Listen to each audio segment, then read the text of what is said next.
Let's talk about briefly the 5 archetypes. And then what we're going to do for those listening today is I took my archetype quiz and I told Carey, no holes barred. Like, let's analyze my archetypes, ask any questions. Let's like dive deep in this so that you guys can, learn more about this work and how it specifically can pertain to everyday life, relationships with ourselves and others. And then also, inspire others to figure out what their archetypes are and learn more about themselves. So let's start there first. What are the 5 archetypes and what's maybe like the cliff notes or the gist of each one that we can kind of highlight first? Yeah, for sure. So the 5 archetypes correspond to nature. They are fire, earth, metal, water, and wood. We all have all 5. We all have all 5 in different amounts. According to Chinese medicine philosophy, we have one that's our primary, and it kind of leads the way we interact with the world. And it tells us how we're going to get stuck, how we're going to get out of it, and what our growth path is. And it tells us like what we're going to need in order to recover from the stories we're telling ourselves about that guy we just went on a date with and why he didn't text us back. And I love that you said the story that we're telling ourselves about, because that's really what it is. It's like, you could say, oh, it was just like, it was what it was, or you could make this whole story. And I love that you just had to highlight that there, because those stories, anything will keep us stuck. It's those stories. Yeah, 100%. Again, so we all have these 5.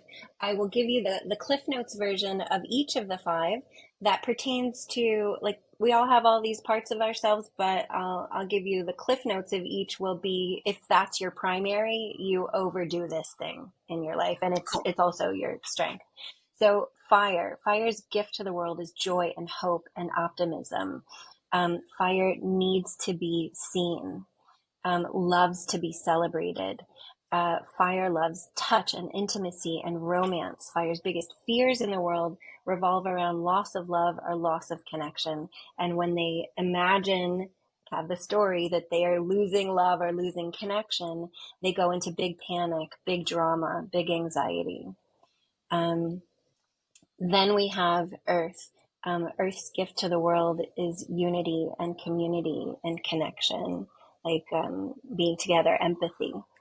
Earth people, primary Earth needs to be needed. Their biggest fears revolve around the idea of being abandoned. And when they feel abandonment might be happening, they go into worry, obsessive worry, and overwhelm and rumination, so much so that they become inert. They become stuck. Then you have metal. Metal's biggest gift to the world is value. They're able to innately know what's a valuable way to spend your time or what's a valuable thing to do, and to get rid of the rest, to only focus on what's that diamond in the rough. Their biggest fears revolve around being wrong, making a mistake. When they feel too much chaos or too much change, they go into over-focusing on the details and losing sight of the big picture, or over-focusing on what was wrong rather than what's right. Then you have water. Water's gift to the world is peace. We need more of that. Water people, they are philosophers, dreamers, poets. They're deep thinkers. They love to meditate. They love to think. They can't tolerate socializing too much, so they tend to be a little bit socially awkward, uncomfortable making eye contact. Their biggest fears revolve around being misunderstood. And when they go into those fear states, they tend towards over-isolation and even depression.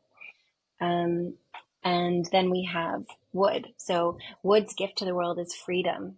And it's freedom from the obstacles we perceive, that we believe we have. Wood sees an obstacle as an opportunity to do something different, to try a new way, as if it's a challenge, a fun challenge or a game. Wood can't tolerate people or things getting in their way of getting things done fast.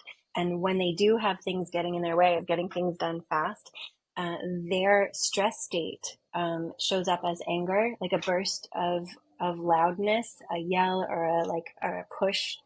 And what else about wood? I think that was it.